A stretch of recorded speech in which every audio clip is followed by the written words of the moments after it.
Alors, la partie du cours pour cette séance de mardi. Donc, il s'agit de parler du sens de variation d'une fonction. Alors, on connaît déjà le sens de variation d'un point de vue graphique, on en a déjà donné une définition intuitive, mais maintenant, on va s'attacher à donner une définition un petit peu plus rigoureuse. Donc, définition que voici.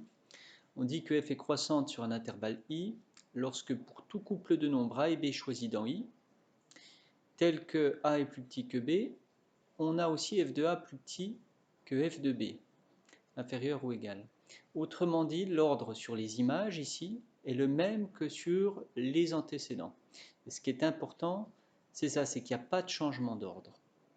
Alors vous le voyez sur la figure qui est en dessous ici, vous avez a plus petit que b, et là f de a est bien plus petit que f de b. Ben, si ça se passe pour tous les couples de nombres qui sont là sur l'axe des abscisses, et il faut que ça se passe pour tous les couples, s'il n'y a pas de changement d'ordre, eh bien la fonction est croissante. Alors c'est un petit peu difficile, et ce qui est un petit peu difficile, c'est de comprendre qu'il faut que ça se passe pour tous les couples compris entre A et B. Il ne faut pas que ce soit pris en défaut à un seul moment. Et pour décroissante, on a la définition analogue, c'est-à-dire qu'on dit qu'une fonction est décroissante si pour tout couple de nombres, donc on choisit toujours A et B dans cet ordre-là, donc vous voyez, j'ai toujours A plus petit que B là, et bien cette fois-ci, il faut qu'on ait à chaque fois l'image de A qui est plus grande que l'image de B, c'est-à-dire qu'il faut qu'il y ait une inversion de l'ordre. Autrement dit, l'ordre sur les images n'est pas le même que celui sur les antécédents. Vous voyez, là j'avais A plus petit que B, et là on voit bien que cette fois-ci c'est f de A qui est plus grand que f de B. Ça, si ça se passe pour tous les couples A et B, ça fait que notre couple elle peut faire que de descendre. Et donc c'est ça la définition rigoureuse d'une fonction croissante ou décroissante. Alors on va regarder sur des exemples simples comment on peut démontrer ça. Donc on regarde déjà sur une fonction affine.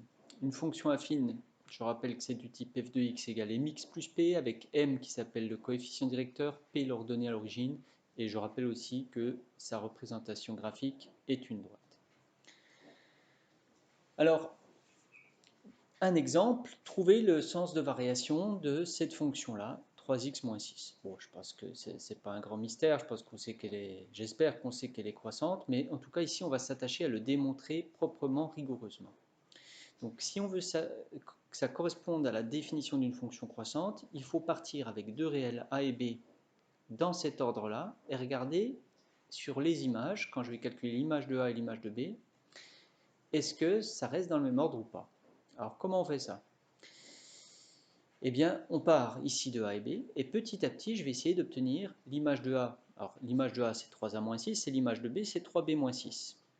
Donc, il faut qu'en partant de ça, je vais faire des opérations légales sur mon inégalité, donc les opérations du paragraphe précédent, et je vais obtenir f de a et f de b. Donc, vous voyez, on multiplie par 3, pas de changement d'ordre, on retire 6, pas de changement d'ordre, et à la fin, quand on a fait ça, qu'est-ce qu'on a? On a f de a, f de b, et puis on a conservé l'ordre ici.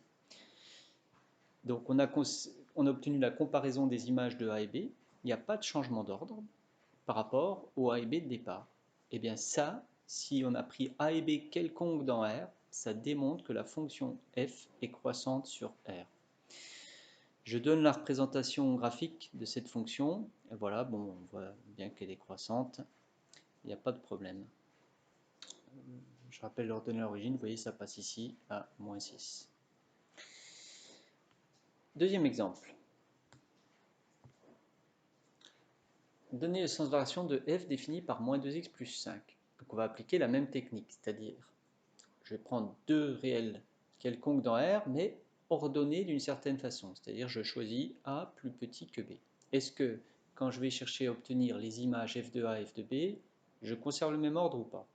On part de A plus petit que B, je vais essayer d'obtenir moins 2A plus 5 et moins 2B plus 5. Je multiplie par moins 2, qu'est-ce qui se passe ici? L'ordre change. On ajoute 5, pas de changement d'ordre. À la fin, j'ai obtenu f de A plus grand que f de B. Donc l'ordre, il a changé, et ça vient du fait qu'on a multiplié par moins 2 à un moment. Donc sur les images, il y a eu un changement d'ordre par rapport au nombre de départ. Vous voyez, là j'ai A plus petit que B, mais l'image de A, elle est plus grande que l'image de B.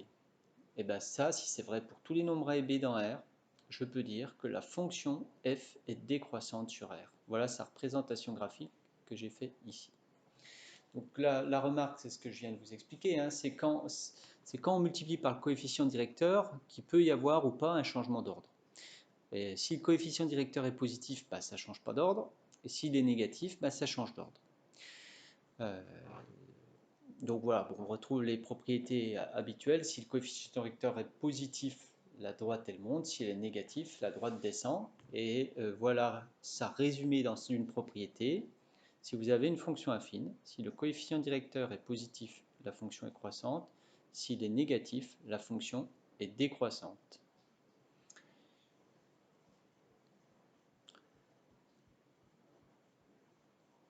Alors, je vais faire une